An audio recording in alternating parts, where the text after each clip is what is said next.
Styx Shards of Darkness is hands down the best stealth game I have ever experienced. After finishing the original, which was still fresh in my mind, I went into this sequel with sky-high expectations, especially with all the hype you guys built up in the comments of my last video. What I didn't expect was for Shards of Darkness not just to meet those expectations, but also to completely blow them out of the water. Today, let's dive into why this game exceeded every one of my hopes and left me absolutely floored. Before that though, I'm going to take a bit of your time to ask you to please press that subscribe button. It helps me out, it helps the channel grow, and it lets me know what kind of content you guys want to see from me. Thank you for your time, and now, back to the video. First things first, before we can hop into the game, we need to select our difficulty. I normally don't talk much about this, I tend to just select either the highest difficulty or the second highest difficulty. For this run, I picked the latter. The reason I point this out is because I am a big fan of the difficulty. This isn't just your typical enemies hit harder and detect you faster difficulty, read the text. Or let me read it for you since you're probably drawing or playing a video game or something. Parry and combat are disabled. I mean this in full sincerity. This is the best difficulty mode I could hope for from a game like this. I've mentioned this before and I'll say it again. I love when stealth games require you to sneak. Let's start with a classic on my channel, Dishonored. A fantastic game and series, no doubt, and stealth is a core tenet of the series. But the game doesn't really require you to sneak, not unless you want the good ending anyway. Realistically, there's nothing stopping you from going on a killing spree. Any challenge that comes from the game is entirely self-imposed. It works for the game, of course. Again, I've talked for several hours now about my love for the franchise on this channel. Please go watch those if you haven't already, but that is my main issue with those games. To give another example, let's be more egregious this time. Assassin's Creed. I don't consider these stealth games. All of those problems I mentioned with Dishonored, those are nothing compared to this series. This is an action series that has some stealth elements, but there's realistically no reason to use stealth. It's much more efficient to just fight your way through and go in guns blazing. Is the series bad? Yes, obviously, but it's probably the main game most people think of when they hear the word stealth. I could go on, and yes, there are of course examples of stealth games that do require stealth that aren't just Styx. Before the comments mention it, I am indeed aware of the Thief series and how it works. The games look cool, maybe I'll talk about them some other day, but that day is not today, because we should get back to the topic at hand. In Styx Shards of Darkness, we play as the goblin of the same name. Seemingly decades after the events of the first game, we find ourselves in the run-down port town of Thobin. First things first, I want to state, I love the visuals here. The setting of Thobin is a real interesting one. I love seeing the buildings on stilts and stacked on top of each other. The night is young and the town is quiet. The perfect night for a little heist. As we watch our goblin set things into motion, crawling and sneaking his way through the various buildings and streets to reach his quarry. What a massive upgrade in production quality this game is compared to its predecessor. The first game was just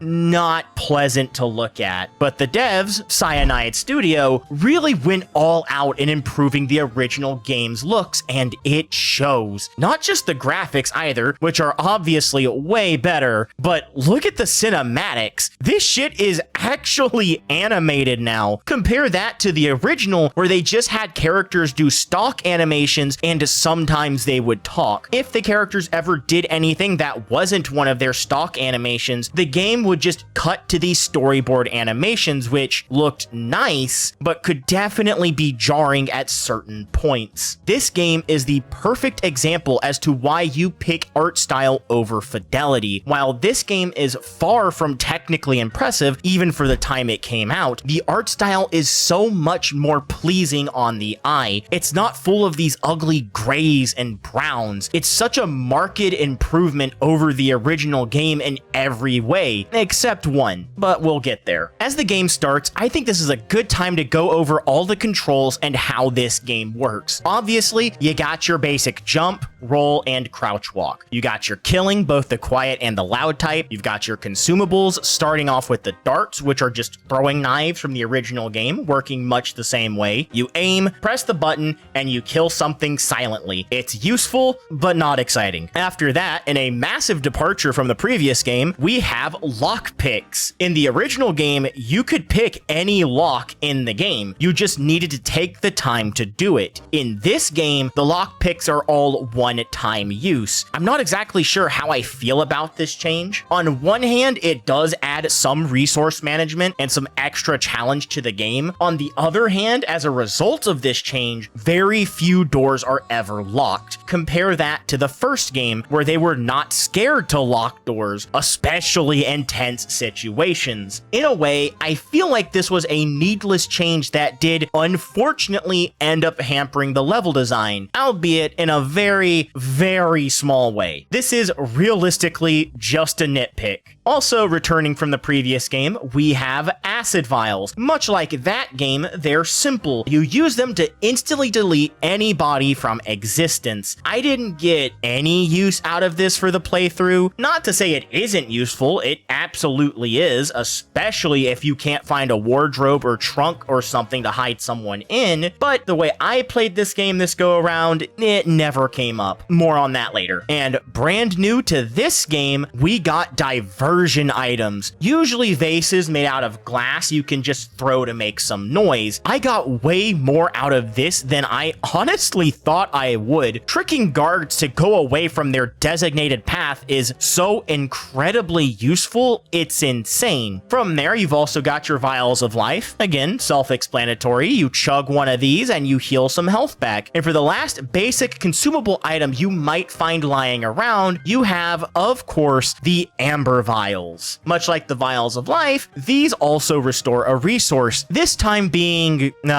amber. Amber is used for much the same thing it was used for in the original game, your super awesome supernatural powers. And just like the first game, they're practically the same with one major difference. So let's go ahead and go over those and what you can expect. For our first and by far most unique power, we still have the ability to create clones and control them. Though these guys can be useful as a diversion if you want to send guards on a wild goose chase. I never did this, but I did get use out of clones. More on that later. Next up, you have invisibility. Just like last time, there's not a lot to go over here. You press a button, you can't be seen anymore. It's simple, but extremely effective. And that's it for this game. Yeah, you only have 2 powers this go around. But wait, I hear you saying through your monitor, didn't the original game have 3? What happened to Amber Vision? I'm so glad you asked. Amber Vision does still exist, and it's a massive improvement over the original iteration. Rather than being tied to a resource, this time it's just a simple toggle, just as useful as last time, but the game having its own dedicated button and not tying it to your mana feature makes it so much easier to scout out the area and really get a look at what you can use. You might argue this makes Amber less valuable, and I get that. It does hamper a little bit of the resource management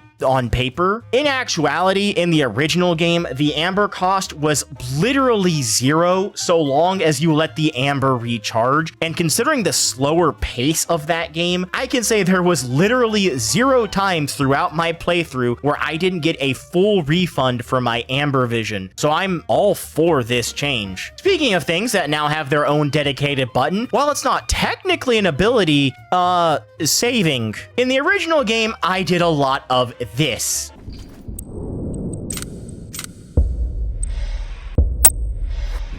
And while that's all well and good, what if I told you that the sequel improved on this too? With the simple press of the right button on your D-pad, the game saves mid-gameplay. This was a game changer. It's such a small change, but the fact that I didn't have to stop right before every small risk to take those few seconds to save was such a nice quality of life. In fairness to the original game here, it is entirely possible that game also had a quick save feature I didn't know of, but if it did, it was not mapped to the controller. And as someone who plays anything that isn't an MMO or shooter game with a controller, I appreciate being able to save with the simple quick press of a button. It is so damn nice. And I abuse this feature to hell and back, let me tell you. If only they mapped a quick load to the controller as well. Anyhow, that's about all you need to know for the controls. Let's talk about what we're doing here in Thobin. Styx, after the events of the first game, is essentially a thief/assassin for hire. We've recently been hired by one of our clients to steal whatever the hell was in the chest Styx managed to grab in the opening cinematic. As we finally get to control Styx, our job now is to take our quarry and meet up with our client.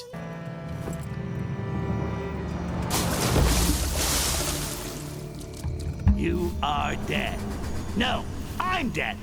You'll be out getting laid soon. Wait, lean in closer to the screen. Maybe not. Okay, can I take us out here for a bit to talk about this? This game's humor is... That's it. Game over, man. We're in some real pretty shit now. Listen, I may be digitized, but I'm not stupid. What's your excuse? Something. Don't get me wrong, it absolutely gets a few genuine chuckles out of me at plenty of points. And that makes one. So you're called Carvo Atona? You're bringing dishonor on the name, dude.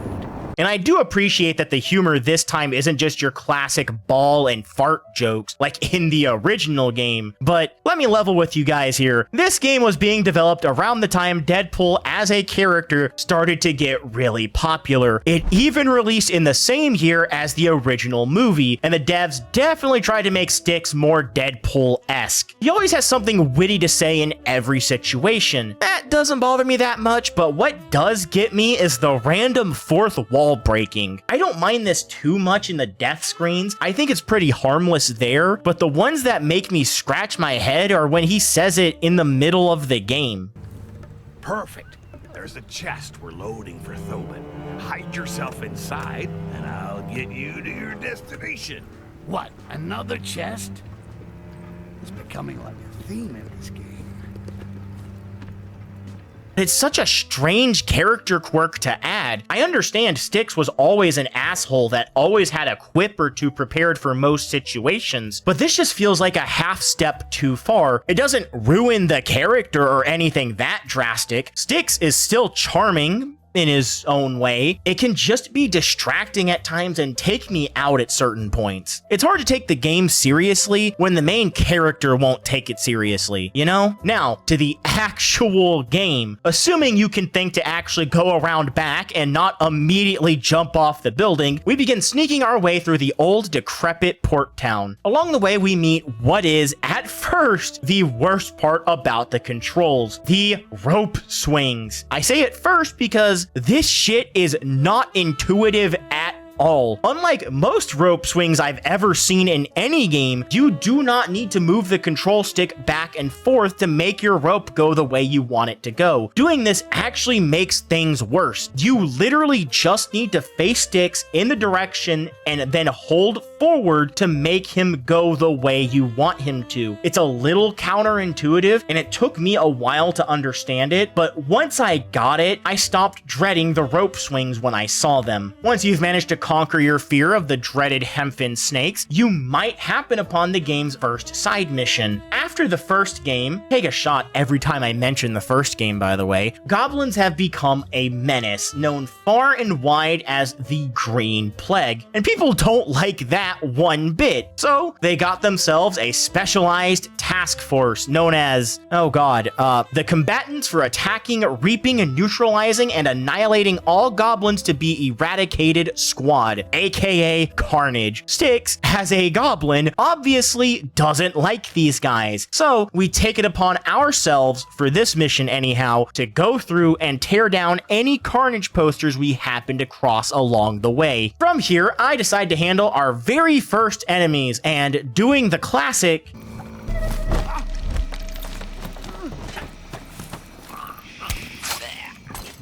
you might notice this little digit here. These are known as insignia, and there are 4 per level. 1 for stealth, 1 for no killing, 1 for collecting these little tokens you find around the level, and 1 for speed. All of them are pretty self-explanatory. If you get caught, the shadow token goes down. If you kill someone, then the mercy token goes down. If you collect a coin, the thief token goes up. And if you decide to play slow and methodically instead of a green baby on cocaine, your swiftness token goes down. These are a massive improvement over the original game in 2 major ways. The first, they track during the mission. In the original game, besides the thief token, none of these insignias tracked during gameplay. If you accidentally killed a guard during the mission and didn't know, then the game would not tell you that you did until you got through the entire level. This was especially bad for me because I just didn't know if triggering an orc in that game counted against my shadow insignia, and the game itself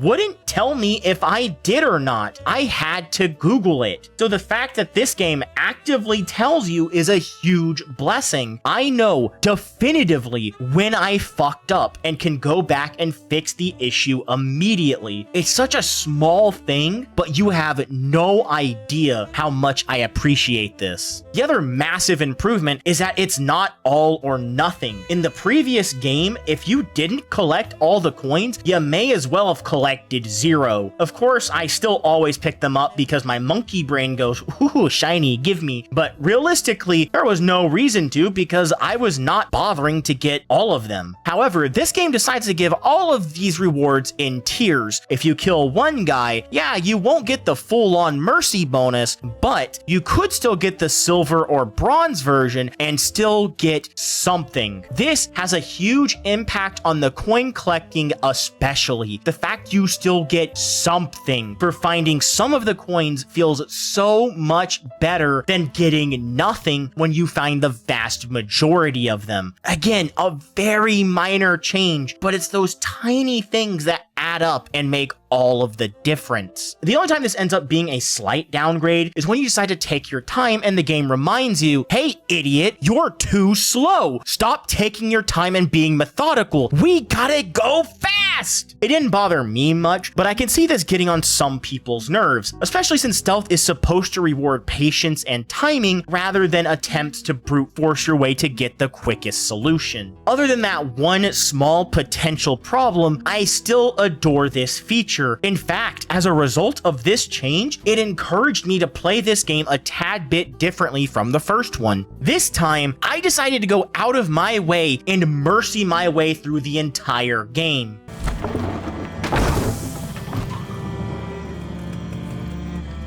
After this mission. Speaking of, we still got a job to do. Styx, in the opening scene, only got part of his contractual obligation, so we make our way to your classic run-down fantasy tavern full of your usual rough and tumbles. The level design here, even for a tutorial, is superb. On my first playthrough, I noticed so many passageways and different routes to take, with tons of setup to eliminate, distract, or go around guards, and it only gets better from here. Once you manage to get your hands on the chest full of the guard's pay by whatever means you deem necessary, we're just a conveniently placed small hot air balloon right away from completing our very first mission in the game. Overall, a fantastic opener to the game. The level design was excellent, showing off all the mechanics, and while there was certainly an expected path for you to take, if you had a keen eye, there was plenty of other routes/approaches you could go down. It might have just been a tutorial, but at this point, I already knew I was in for a treat. Before we can go and meet up with our client to get our payment, we make a quick stop at Styx's humble abode, our first hideout. As for what you can do here, you can unlock skills with the SP you unlock throughout the game, and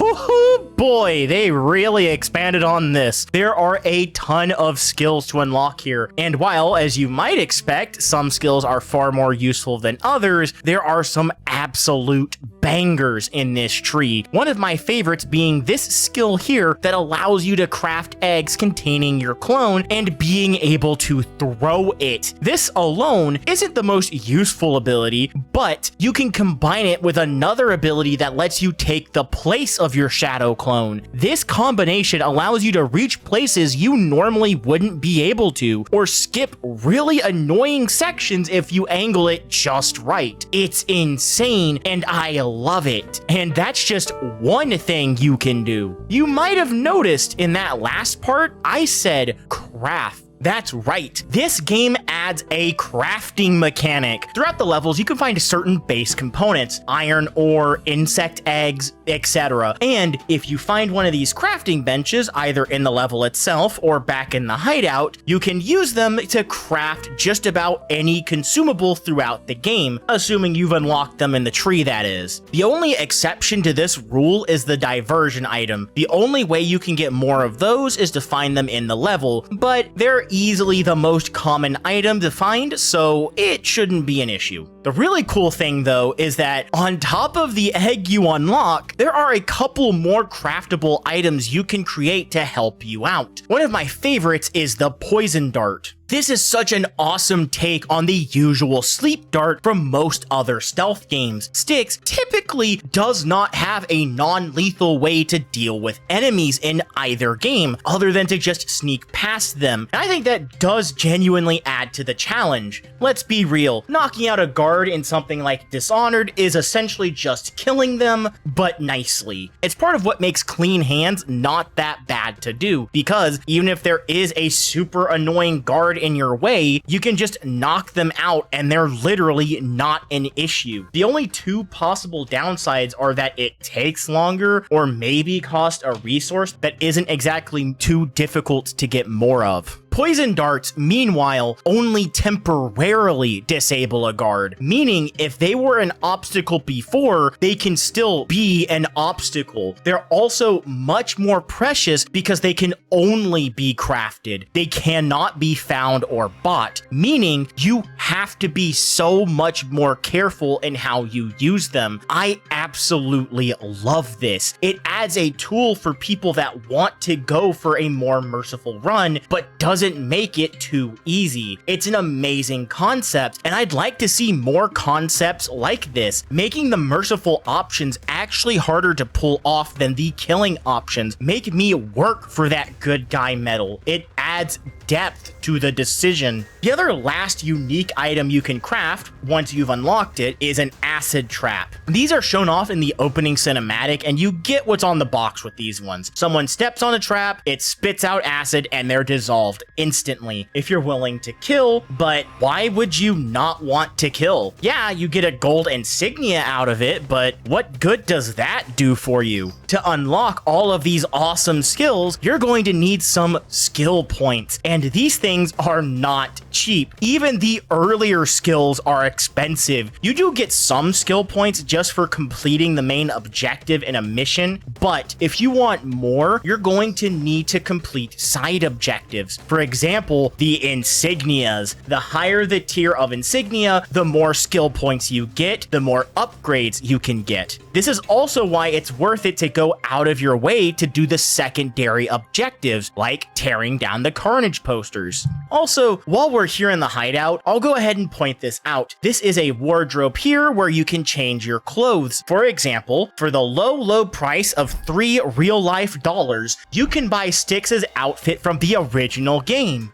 Remember when stuff like this was something you could just unlock? The outfits aren't just cosmetic either. They do offer different bonuses and penalties depending on which one you wear, which is a mechanic I would like more if the devs remembered to put more outfits in the game. There's a total of 4 you can get in the game, including the one you have to pay real money for, and another outfit that is actually just purely cosmetic. I like the idea of the outfits, I really do, but they really needed to throw some more in here and flesh this idea out. The outfits we get are fun, but there just isn't enough here for me to really care. Also, same with the daggers, because those are separate. Again, same thing, different bonuses / detriments depending on the dagger, but they aren't that impactful, nor are there that many. Last thing at the hideout before we get back to the game, you can also replay missions here. If you want to go back and do secondary objectives or get a higher score on the insignia, you can do that here, and just like last time, it does not need to be all at once. If you decided to get mercy on your first run, you can kill all the people you want on the second go around, getting the swiftness insignia, etc,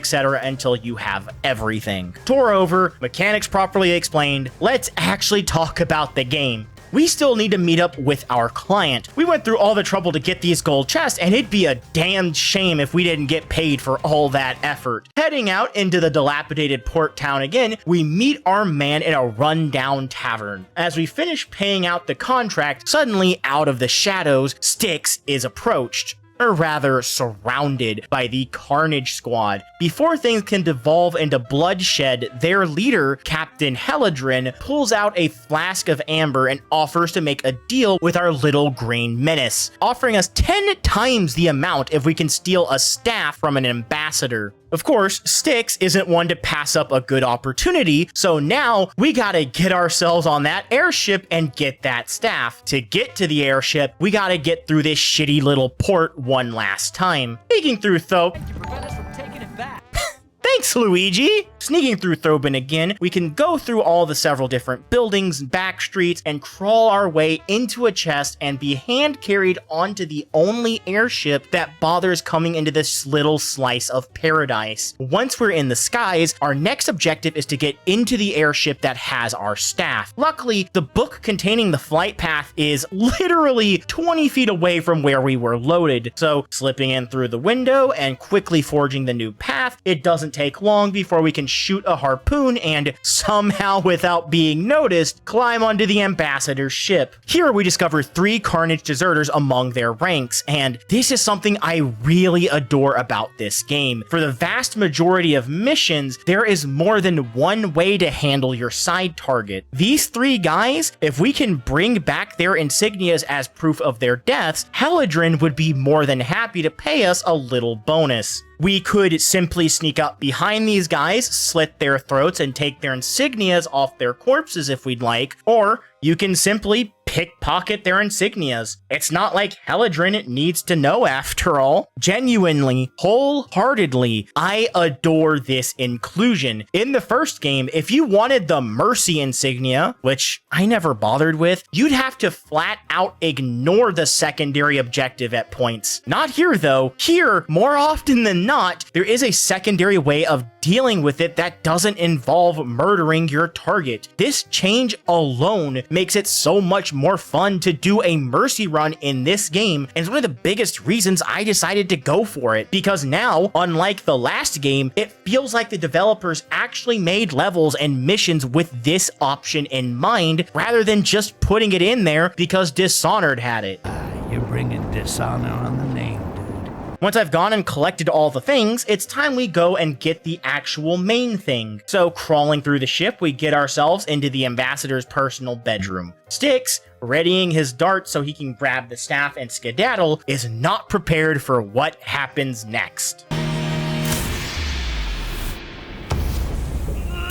You seem to have grown even smaller, little mouse. The hell with you and your bullshit magic. A talking goblin, eh? Yeah, I can talk.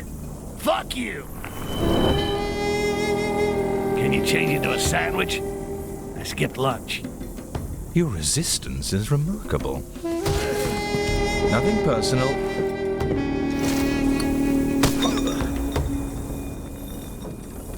Oh, so you're using amber, are you? In fact, it is personal.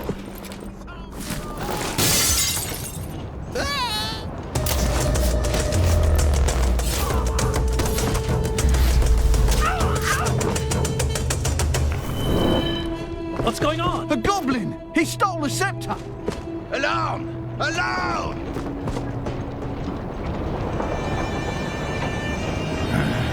I will find you, and I'll shove that scepter where the sun don't shine. That's a problem. Looks like our mission is a failure and we're left with no other choice but to escape for now. It's a bit harder this time though, as all the guards are now on alert thanks to the actions of that shape-shifting fuck. So the typical duck under the mattress won't work if you're spotted. Thankfully though, this ship, for some reason, has a tiny hot air balloon docked to it ready to take off. I'm guessing it's like a lifeboat? Fuck it, we ain't an immersive sim. Sure, I can buy that there's a conveniently goblin-sized hot air balloon on the airship. Why wouldn't they have a conveniently goblin-sized hot air balloon? Escaping into the distance, we find ourselves on Heladrin's very own airship and inform her of the mission's failure. She's upset as she needed that staff to get into a meeting with the elves of a nation called Koragar. We're not giving up yet though. We might not have the staff, but that doesn't mean we can't sneak our way into that meeting to spy on those damn elves. Besides, considering what that shape-shifting elf did, Styx is also eager for his revenge. Also,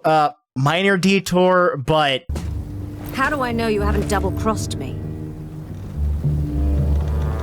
Easy, big girl, or I'll cut you down to a size petite. This is, for some reason, a running joke throughout the game, and I don't quite understand it. It's supposed to be an insult. All I have to say is, ladies, respectfully, if you're built like Heladrin, or if you're not, I'm really not picky, my DMs are open. Please, feel free to slide in.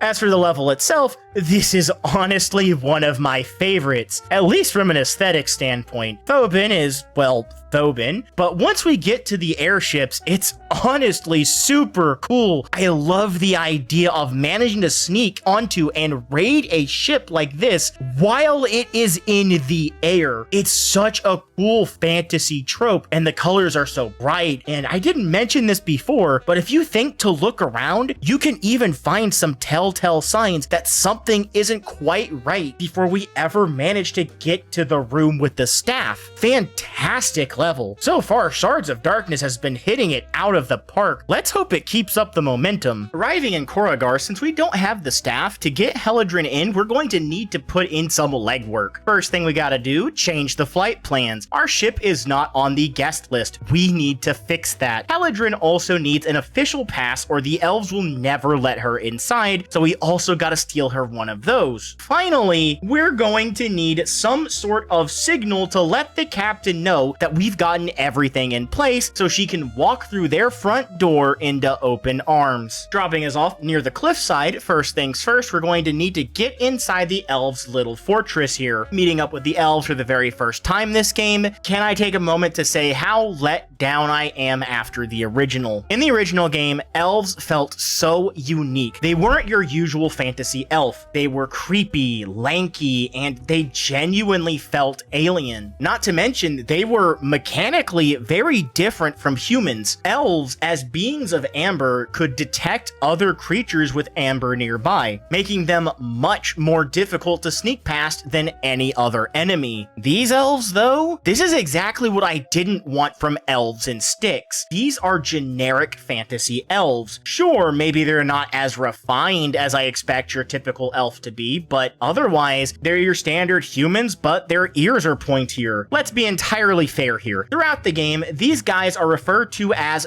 dark elves. Drow if you're a D&D nerd like me, and through conversations we can hear throughout the game, it can be gathered it has been decades since the events of the last game. This could mean one of two things. Dark elves were always just different from the elves we met in the first game. Maybe dark elves weren't a part of the world tree and as such did not go down the same evolutionary path as their amber-driven kin. Or speaking of amber, with the world tree gone and the production of amber pretty much halted, it makes the stuff much more rare now as a result. This could be the elves returning to their natural state within the world, and there is some evidence to support this in the game, but that's spoiler spoilers, so let's not get into it now. Either way, while these guys are technically new enemies, they really aren't. They are mechanically the exact same as humans. This is mildly disappointing, to be fair to the devs here. If they gave these elves their original detection from the first game, or even something basic like being able to see in the dark, it'd make the game much more difficult as a result. Considering now, for the very first time in the franchise, we're in an area that isn't mostly human, which is honestly pretty cool. As for the level itself, we managed to climb our way into the office full of flight plans, and easily enough make our way to the logs we need to and plant Helidrin's ship on there without anyone noticing. Not too far from here, we can either steal a poor man's pass from under his nose, causing the elves to turn on and arrest/kill him, or, because I really feel like being nice today, I decide to search a nearby office and find an unused one this go around. All there is to do is signal the captain. Thankfully, the game is very consistent about having child-sized hot air balloons lying around every stage. Releasing that, it doesn't take Helidrin long before she starts making her way towards the docks. Be careful on your way back though. If you didn't kill the guards nearby, they will be on alert after you send off baby's first blimp. Sneaking onto the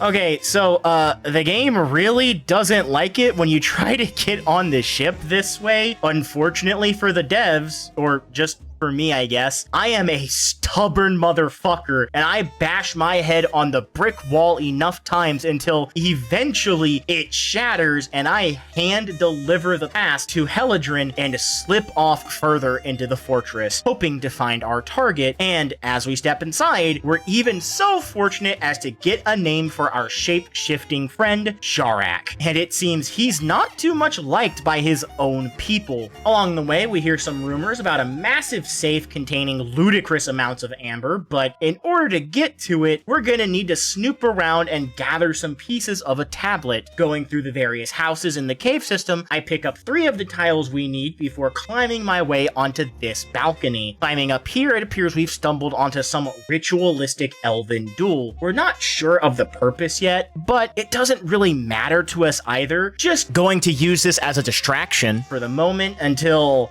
well,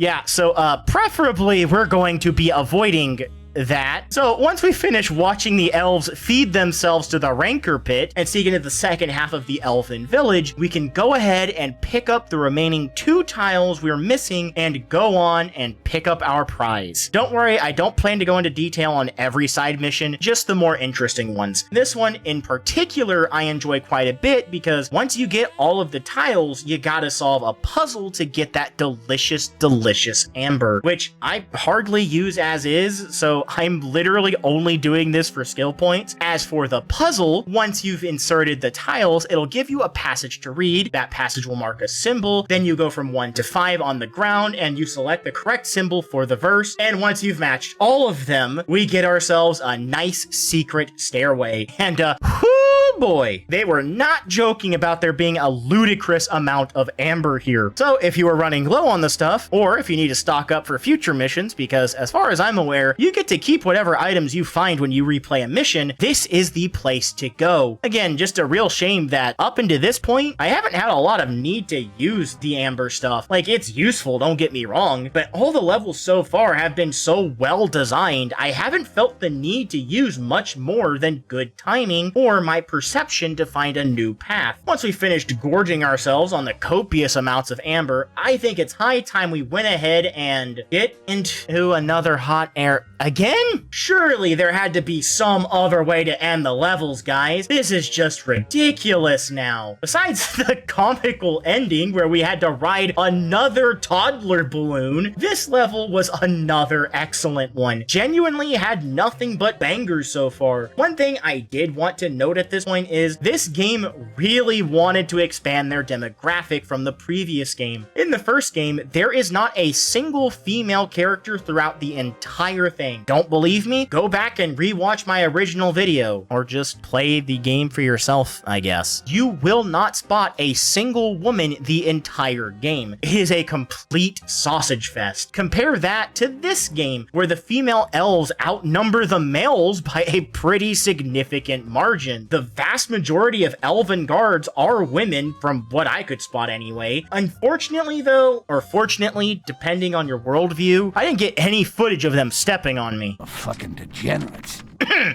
Moving on, as for the level itself, I really liked the puzzle for the Amber Vault, and I especially enjoyed the question it leaves us, namely, where the hell are the elves getting all this amber? The world tree in the last game was destroyed, and the amber that still manages to find itself in the market is basically the leftover, very expensive scrap. It is not easy to get your hands on, yet this isn't even the elves' entire supply of it. This is just one of their vaults. Where the hell is it coming from? Perhaps we'll get some answers in the next mission. Meeting up with Helidrin, we got her into the city, but we still need to get her into the meeting with the elves. We still don't have the staff that would let her waltz on in, but Helidrin is about the right size for one of the elite elven guards' suit of armor. So the plan, steal one of their sets of armor and sneak our way into the meeting alongside our girl to find that shape-shifting bastard. It seems there are two potential areas we can find some armor for our dear captain, but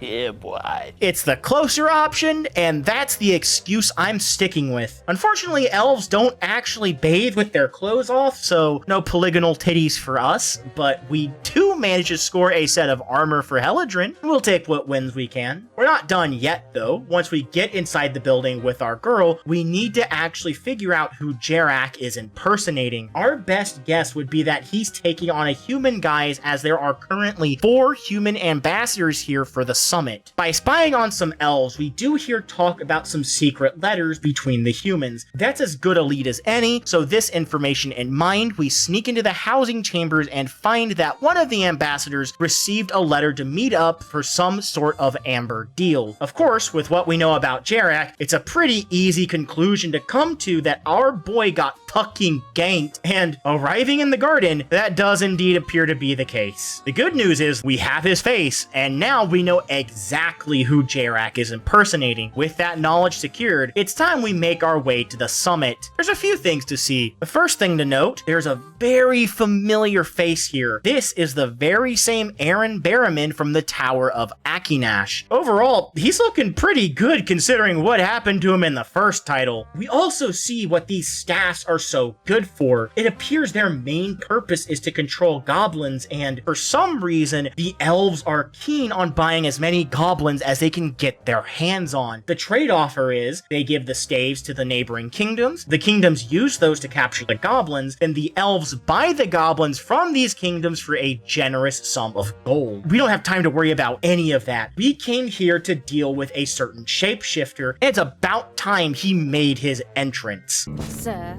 you are asked for outside. I'm busy. It's important, Jarak.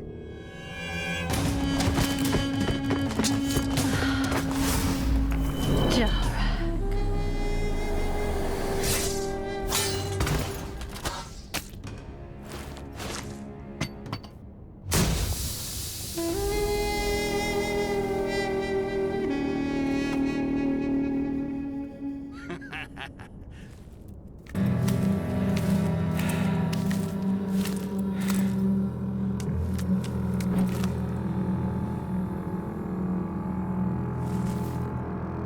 Well, well. I didn't think you'd follow me this far. See? I got a few tricks too. Now where's the quartz? You have no idea what you've gotten yourself into. Now you just tell me where the quartz is, or my knife gets into you. Fine. In the mines, in the subterranean levels of the city. outcast. Jara came this way.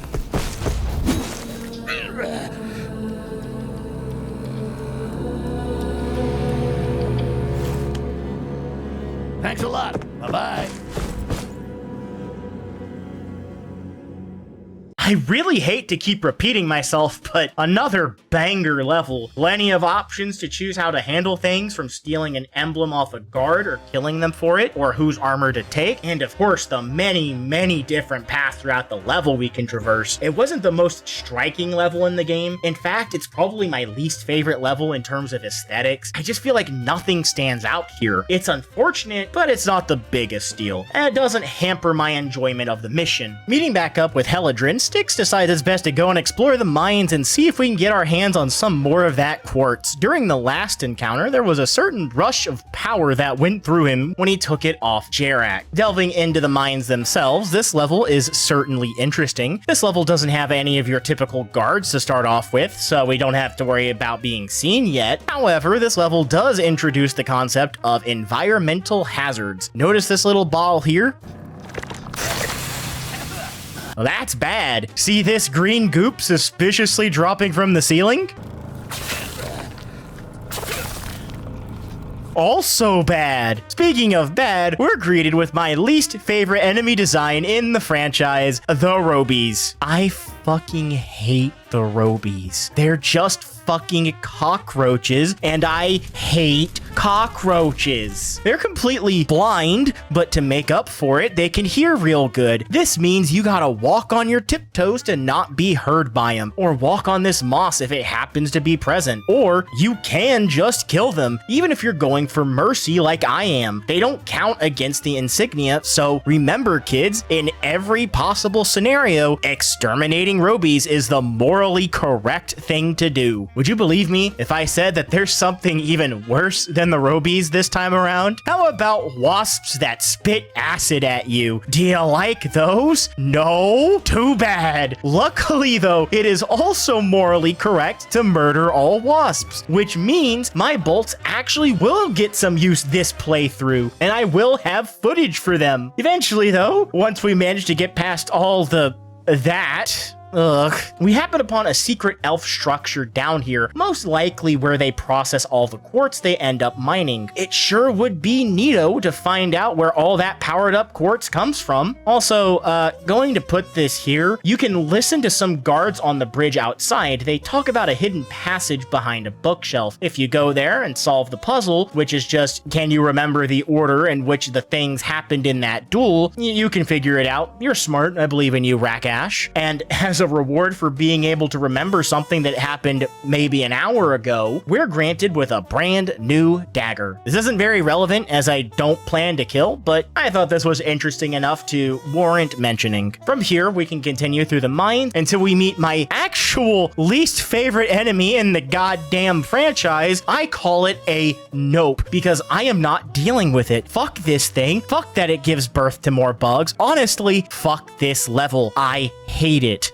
I don't actually hate it. I just hate these bugs. Anyhow, as we delve deeper and deeper into the mines, you might notice that security starts to get tighter. While the place is never swarming with guards, we do start to see more elite guards, with some of them even being paired with a pet Roby, making them extra difficult to sneak around. And then we happen to run into our very first cave trolls. These guys are mean. If they grab you, then you are dead. No ifs, ands, or buts about it. And unlike the orcs from the last game, these guys are actually capable of moving around. Thankfully, they're not too tough to get around, and as we get to this room, you might notice something peculiar.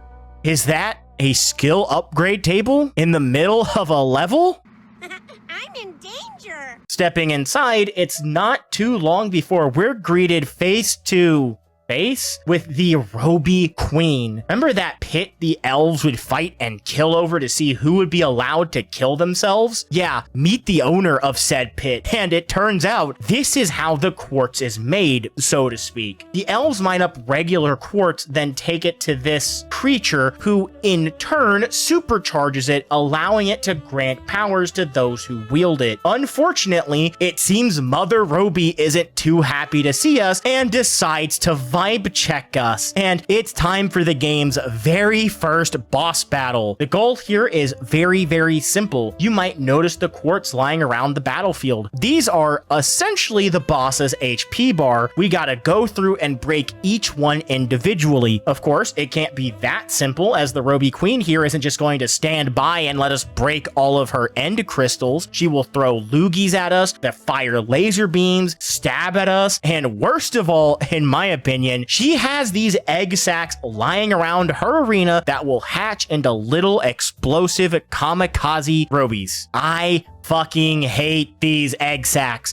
The rest of her attacks you can tank once or twice, but if these things hatch and they hit you, you just die. This might be the result of the difficulty I'm playing on. Perhaps on lower difficulties you can survive this, but that doesn't stop it from being incredibly frustrating. The worst part is there isn't a goddamn checkpoint in this fight. If you die, you're starting all the way over, and even worse, it doesn't even have the courtesy to start you over in the boss arena. It starts you back at your last save, which, by the way, you cannot save while in the arena. So that means you're back in the previous room. Yes, you can skip the cutscene when you go back in, but you know what you can't skip? The loading screen. I get what they're going for with this fight, and as a concept, it really works. It is a much better test of skill for a stealth game than whatever the hell the other boss fight was in the original, but all these little things really drag it down and stop it from being amazing. And it sucks because the tweaks it needs are so minor. Literally just put a checkpoint in the fight, or at least if I die, start me back in the arena and not where I last saved. This fight was so close to greatness, but it's just short of the mark. A little disappointing, but not the worst thing I've experienced. Once you manage to kill the queen, be careful of her little egg sac she leaves behind. It really sucked to go through that entire fight just to fumble at the very end to these things. Once you manage to get past those travesties, we can get to the quartz embedded inside the queen's chest and dig it out for ourselves. Our very first pure quartz of the game. Just as we're about to make our grand escape though, a guard spots us and Styx, the little goober that he is, even goes out of his way to speak, meaning our cover is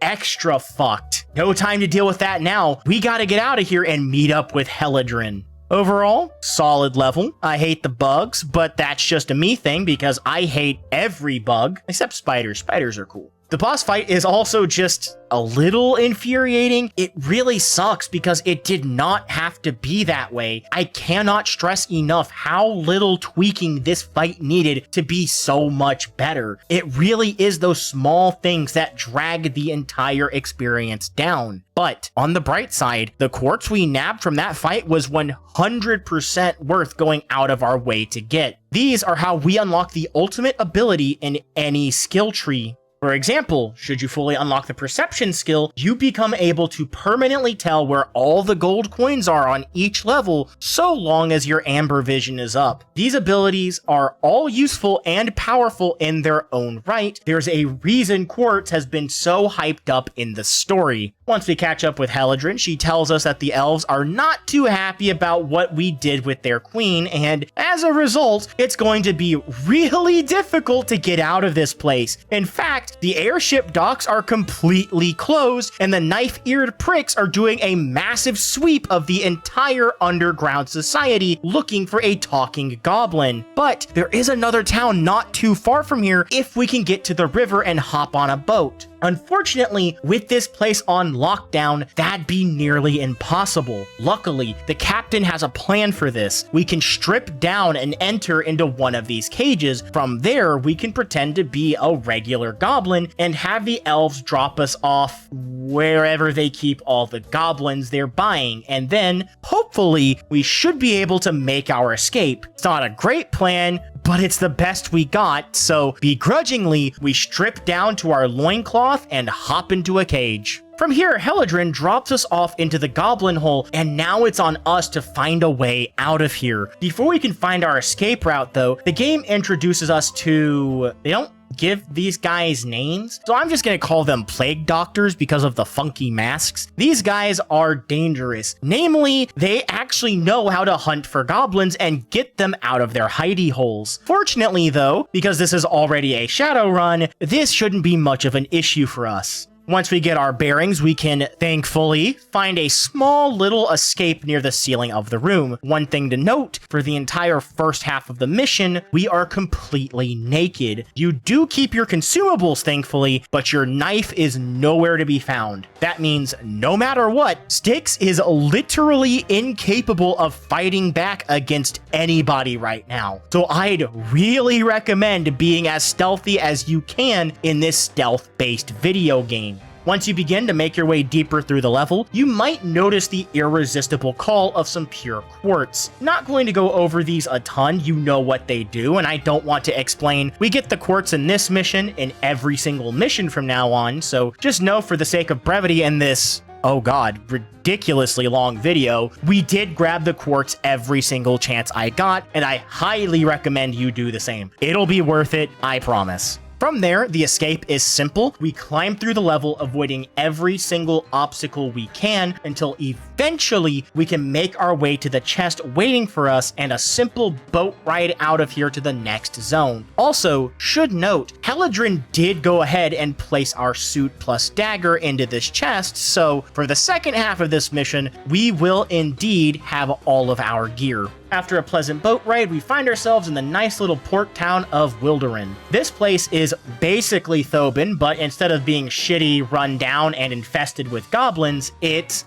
not that. This is actually really nice. After being crammed in a dark cave for the past few missions, it's nice to be somewhere I can see pretty lights and the sun again. It really makes me appreciate how much better this game looks compared to its predecessor. Speaking of Thobin though, while I may like the way this town looks, it doesn't change the fact that Thobin is home sweet home, and that's where we gotta go. The problem now is, how are we gonna get there? Seems like we got two main options. We can try to secure an airship or a ship. Personally, I think airships are cooler, and I hate the open ocean, so I decided to go and check that out. Along the way, we run into our very first dwarves. Dwarves are brand new to this game. Their main gimmick is their nose, for some reason. Is this normally a trait associated with dwarves? Whatever, it's not important. What is important is that this essentially gives them the same functionality as the elves from the original game. What do I mean by that? Styx fucking stinks. We're talking Asmongold levels of putrid here. This little green slime ball has never taken a bath in his life, and as a result, the dwarves can smell and track him down if we get too close. Yeah, okay. I don't hate this, and if this were in the first game, I'd have been happy with it. My main gripe here is that they just took the thing that made elves interesting in the last game and just decided to give that to the dwarves instead. It's not a huge deal, but it does make me scratch my head a little bit. Regardless, we gotta get out of here, so first things first, we gotta figure out about this airship captain that's been arrested. So, going to the prisons, I sneak in and, hey, it's our guy from the beginning of the game. Ephron, I think his name was. Turns out, he was trying to sell goblins to make some coin, and while that might hurt our feelings a bit, Styx is willing to let it slip if Ephron can give us a ride on his ship out of here. Being our boy, he's of course more than willing to help us out. Only one major problem though. Man lost the deed to his boat in a card match last night. Ephron, you suck. What the fuck? Why were you betting an entire ship? Being the good friend I am, I decide to handle this problem for our boy here and break into the drunken captain's room to steal that deed back. Fun fact, if you choose to go by ship, this captain is how you'd get out of here, but considering I already got my escape route plan, I decide to put this guy into a wardrobe to sleep off his hangover just for funsies. pass acquired, I happened to overhear some dwarves on the way back to Ephron. They mentioned something about a secret Krabby Patty formula, and well, I'm not one to pass up secrets, so I immediately hightail it to their room to get my hands on the secret formula. Turns out this is literally just Axe body spray. So basically, we can now craft a potion that doesn't allow dwarves to smell us, regardless of how close we get to them. It's useful, though niche, and I actually like having it. Having this helps differentiate the dwarves of this game to the elves of the last game, since there was no way to deal with their amber alert there. Once we've gotten our old spice, we can meet up with Ephron and give him the deed to his boat back. From there, it's a simple task to crawl our way into another chest, ending the mission. Another good one. I really like the starting part where we're stripped naked. Let me rephrase. I liked the idea of knowing I was physically incapable of fighting back, and if I wanted to advance, I'd have to be clever about it. It didn't change my particular way of playing since I'm not stabbing anyone anyway, but I still think it's a neat restriction, and funnily enough, if you want to have that restriction for the rest of the game, now that the level's completed, you can just choose to go butt-ass naked for the rest of the game if you want. It's also just so nice to be back outside where we can get some nice, pretty lighting again. Don't get me wrong, the caves inside looked fine and all, but when we're out in the open air is when the game is looking at its absolute best. And I think being away from it for so long really makes you appreciate that. Besides the graphics and the situation we found ourselves in, the level was also just well made. I enjoyed finding my way out of the goblin pit, and especially enjoyed exploring a port town that wasn't run to shit. Overall, another good level, but I think it's time we get back home. Back at our main base, we're met with Heladrin. Unfortunately, she isn't here to pay off her debt she owes us, and instead, she's here to drink her problems away. It seems she's unable to pay us as a result of her men mutinying and taking her ship. Styx, clearly pissed about not being able to be paid, decides we're gonna help our homegirl out and even take some sweet revenge while we're at it. Thankfully, the two main fuckos that were responsible for stealing the airship are currently in Thobin. We could kill them ourselves, and I learned this later, if we did decide to kill them, and only them, it wouldn't actually count against our mercy insignia, since their deaths are required to finish the mission. But where's the fun in that? Instead, let me show you how to handle this like a real gamer. For our first target here, I can't actually remember his name, doesn't matter, as we sneak into the building, we hear about a prisoner he's got locked up downstairs, a dangerous drunk who would be more than happy to take our friend's head here off his shoulders if he were to get out.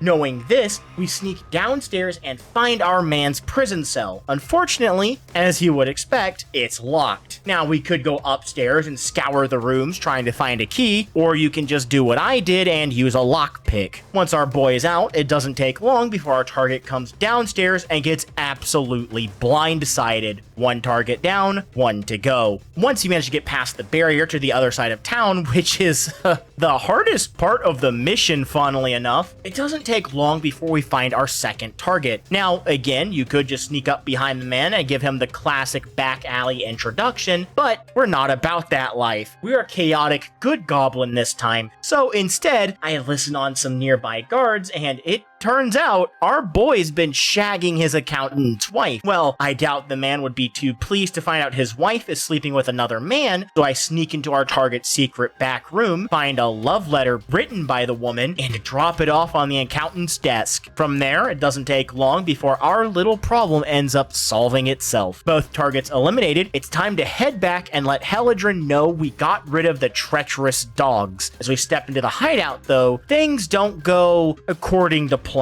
Okay, so last time I had a couple of people complain about spoilers, which was fair. So I'm going to put a spoiler warning here now. From here on out, we're going to be talking about major story events. If you don't want those spoiled for you, I recommend either jumping to the video's conclusion using the chapters feature or the timestamp on screen, or stopping the video to go and play the game for yourself, then coming back once you've finished. If you're still here, I'm assuming you're okay with spoilers, so let's get back into things. Waking up, we're greeted to the sight of many the elves, and it seems they're really not happy about the whole killing the source of all their powerful quartz thing. The main priestess, Lisril, has seemingly tied us up in a room full of other elves experiencing many trials. It seems whoever passes said trials will have the right to kill us, as well as be able to leave the room. Just as we begin to wiggle our way out of the predicament, suddenly a dagger comes flying towards us and cuts the rope. One problem solved, but now to get out of here, we're going to need to get those doors open. And from what Lisril was saying, it seems the only way to get those open is to pass these trials. So let's get to it. Also, for some reason, the elves, while capturing us, didn't think to take any of our gear. Thanks, guys. That makes this escape much easier. There are 6 trials we're going to need to finish in order to escape. All of these trials are essentially to test our skills we've gathered throughout the game. I don't think it's necessary to go over each trial in detail. This video is long enough as is, but I will stop and explain the ones I find more interesting while giving a quick summary of the rest. The first trial we happen upon is the Trial of Courage. This is just a movement/timing puzzle. Don't get cut up by the blades and make it to the end. Super simple, nothing much to note here. My second trial I happen upon is the Trial of Wisdom. Again, this one is simple. Just jump on the emblems that match the ones laid out for you and get to the end. Easy peasy. Next trial. By jumping down, we can start the Trial of Agility. Now this one is interesting. You're supposed to step on this button here and parkour your way to the exit, being quick about it so the gate doesn't shut in your face. Or you could just do this. God, I love when video games let me break the rules. This shit is so satisfying. For our fourth trial, I start the Trial of Strength. This one is actually all about stealth. There's these spotlights that go around the arena, and should they spot you,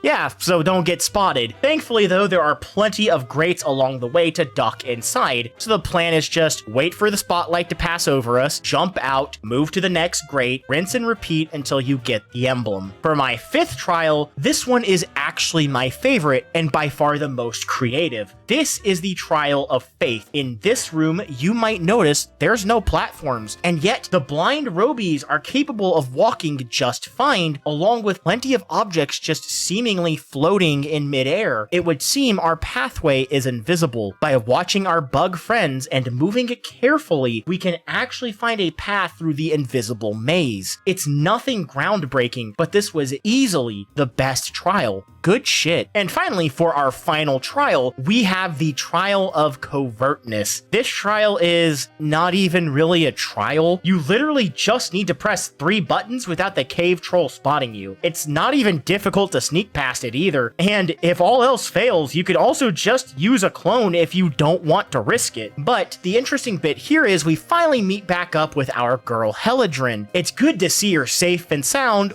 but she's got a problem. While she said she'd be more than capable of getting out of her cage, the troll poses a big challenge since she's too dummy thick and the clap of her ass cheeks won't let her sneak past. If we could figure out a way to clear the cave troll, she'd be able to get away on her own. This took me an embarrassingly long time to figure out. Obviously, I can see the grate on the floor and can tell we need to trick the big guy into stepping onto it. What took me forever to figure out was how to open the damn thing. It is shockingly easy to miss the lever you need to pull to make this shit happen. For whatever reason, my brain was just not processing it, but eventually I did manage to look up a YouTube video that showed me exactly where the lever is, and with that, we say goodbye to my baby girl and go and turn in our emblems. From there, it's just a simple hop, skip, and jump away out of this hellhole. Once we manage to escape, we can finally meet our savior. Turns out, we have friends in very unlikely places, and it was Jarak, the shape-shifting elf, that got us out. He says he wants to team up in return for busting us out of our predicament. Intrigued, we at least follow him to the hideout to hear him out. This was a very fun level. I know I didn't go super into detail with the trials, but I honestly think this was a fun little test of all the various skills throughout the game. I also just enjoyed being back in Thobin for a while. That was fun. From here on out, we're not going to be discussing the levels themselves much anymore. Much like the first game, this game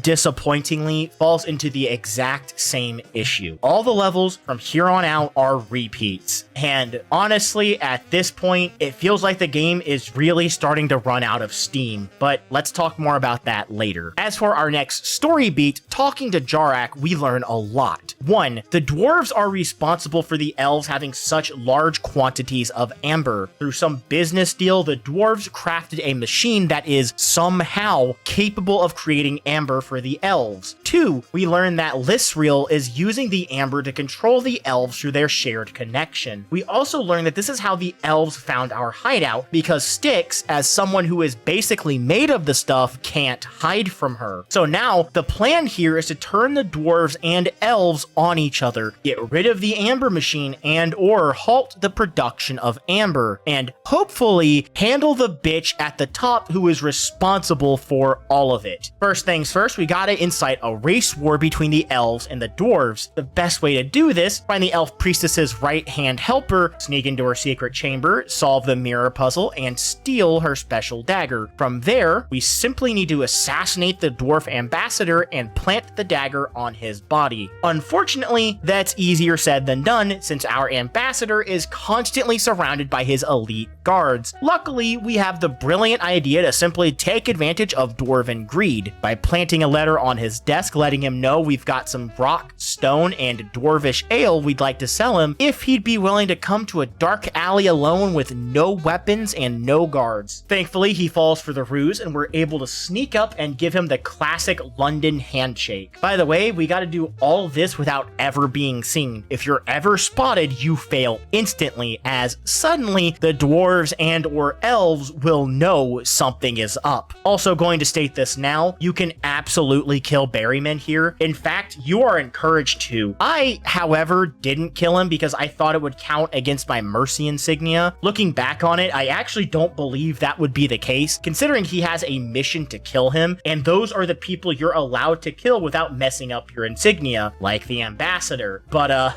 whoops. Maybe next time. From there, the only goal is to get out of here and meet up with Jarak. Here, we just need to deal the finishing blow to the Dwarf-Elf alliance. The machine producing the amber that the priestess is using to control her people is still in effect, and we need to get rid of it. Luckily, the dwarves just so happen to be producing some bombs. So, the plan now, go into the nearby port town, steal those bombs, and plant them in the machine and the amber storage, both eliminating the priestess's control as well as furthering the race war. Stealing the bombs is simple enough, thankfully. They're made with phosphorus, so they leave easily followed footprints throughout the town. Here comes the tricky part. Once we've managed to obtain all the bombs and make our way back to Koragar, we need to actually find the machine producing the amber. We couldn't see it last time, but according to Jarak, the machine is hidden underneath the goblin camp. Oh boy, I do not like where this is going. Well, once we manage to get back into the goblin hole, it is, Your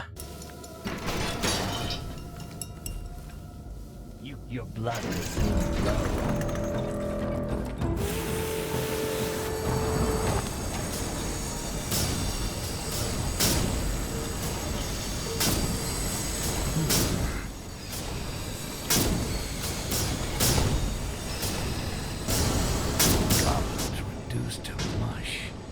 Rivers of amber. I can't believe this shit.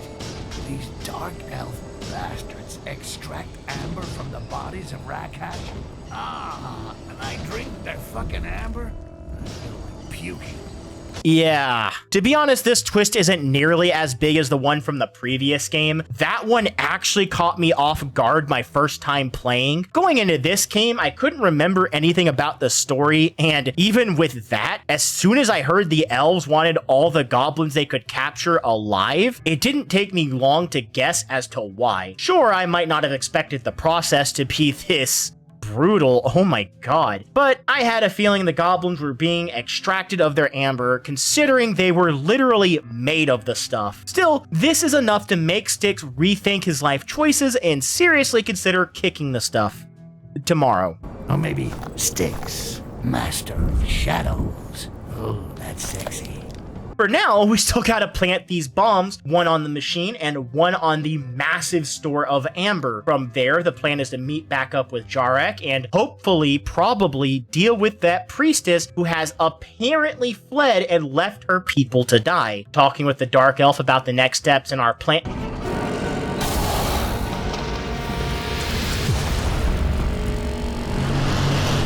Ah, nuts. That's not good. Yeah, so the elves, kind of massive idiots as it turns out. They literally accepted a fucking Trojan horse from the damn dwarves, and now this thing isn't gonna let us escape. Thankfully, we have our man Jarek here who... Oh, you have got to be kidding me. Guess we gotta handle this ourselves then. Final boss time, baby. This fight is a massive improvement from the first one in most areas. The only part I didn't like was this beginning part here where if he hits you with a rock, you die instantly and have to sit through 2 entire cutscenes each time. Yes, they're skippable, but that's still extra load screens you should not have to deal with. The good news is, unlike last time, there are checkpoints. So once you get past that ridiculous start, the rest of the fight is honestly super cool. And the soundtrack?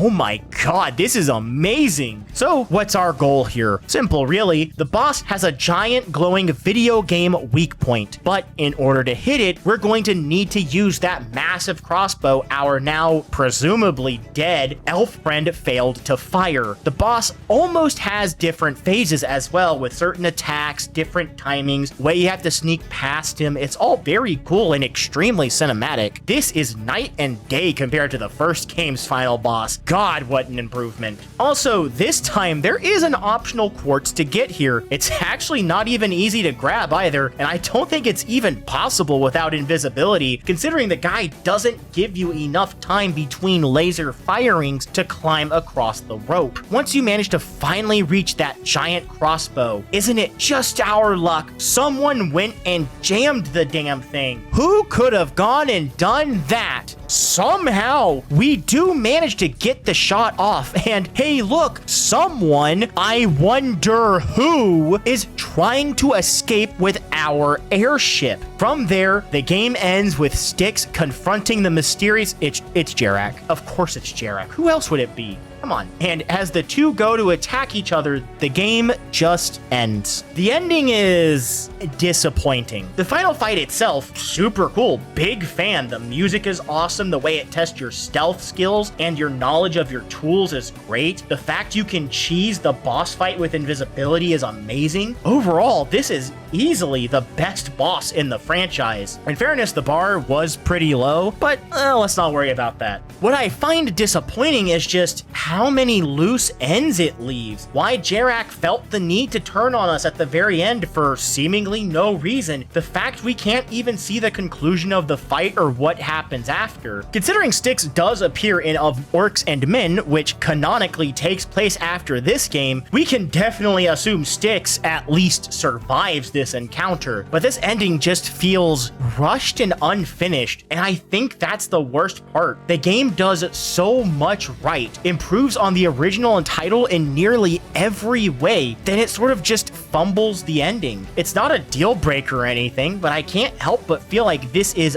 begging for a sequel, especially with Lisriel still out there doing God knows what, and wanting to know why Jarek would turn on us at the very last second, or maybe even how the hell a giant Roby was powering quartz, how that was discovered, or why the elves were sacrificing themselves to it. There's so much left unanswered. Overall, though, as stated in the beginning, I genuinely, wholeheartedly, and completely unironically believe this game is the greatest stealth game I have ever played. It has everything I could want from the genre. It gives me options on how I want to tackle an objective. Gives me amazing level design paired with amazing visuals. The knowledge that if something isn't working, there's probably something I missed that would help me out greatly. It has fun and unique powers to mess around with. And most importantly, it gives me a reason to actually use stealth. While Styx is definitely more versatile this go around compared to the last game, he is not overpowered. The guards are still a threat. You can still easily be killed. You're given more options to avoid the guards rather than the power to outright slaughter them. And even the tools you can use to eliminate them permanently, they're so few and difficult to obtain that you can't just spam them. You have to think carefully about when these are worth using. I even really enjoy the characters this time. The few main ones, Styx, Haladrin, and Jarak, are all so full of personality, it's hard not to like all of them. I especially enjoyed seeing how Styx would bounce off these guys. It was always entertaining to see the quips go back and forth. The flaws this game does have aren't enough to hold it back for me. Yes, the story is a downgrade. I didn't mention it earlier, but there are some major inconsistencies as well. Like, for example, why can Styx remember Berryman? His memory should have been wiped from the previous game, yet he is eager to kill Aaron the second he gets the opportunity. It is a very distracting retcon. The big twist this go around isn't nearly as world shaking. In fairness, it was going to be hard to top the first one, and the fact that devs had to resort to reusing levels again just bums me the hell out. I don't think it was that egregious, namely because the levels are expansive enough to where unless you were super thorough your first time exploring, you definitely missed something. And in fairness to the devs, they did add extra portions to some of these levels that you physically wouldn't have been able to go to on your first time through. Overall, this game is fantastic. If you're a fan of stealth as a genre and you somehow haven't played this game yet, I believe you are doing yourself a massive disservice. You don't even need to play the original game to play this one. This game is very worth your time and money. And one thing I didn't get to talk about yet, as I have no friends who enjoy these types of games, is the fact that the game has a co-op. If you have a friend, you can invite them to come join your goblin-y adventure and help each other clear missions. There are very few stealth games that offer co-op, and that is criminal. The only other game that comes to my head that does this is Origami, and it's super cool there too. Bottom line, if you haven't played this game yet, go do it. It's amazing, and with rumors in the works that Cyanide has started development on another title in the Of Orcs and Men universe, I sincerely hope we'll see more of this little green man in the future, but only time will tell.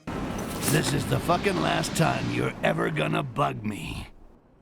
Hey guys, it's me. Thanks for watching the video. Based off the last video's, quite frankly, stellar performance, I'd be a dummy not to talk about the sequel. If you're a fan, I hope I did it justice, and if you're new here, welcome on in. I'm still a small guy on a big site who dreams of one day being able to make this kind of content full-time, so if you could, please consider subscribing, and maybe consider becoming a member if you have an extra $1 to spare. I'd appreciate it. Before we sign off, I have a question for you guys. What games do you want to see next? More stealth, perhaps? I'd be happy to be the stealth guy, at least for the time being. It's one of my favorite genres, and I'd love to give attention to things like the previously mentioned Origami, or even something like Mark of the Ninja. Or if you have any other suggestions, please leave them in the comments below. That's all I got for now, so thank you guys for watching, and as always, have a wonderful night.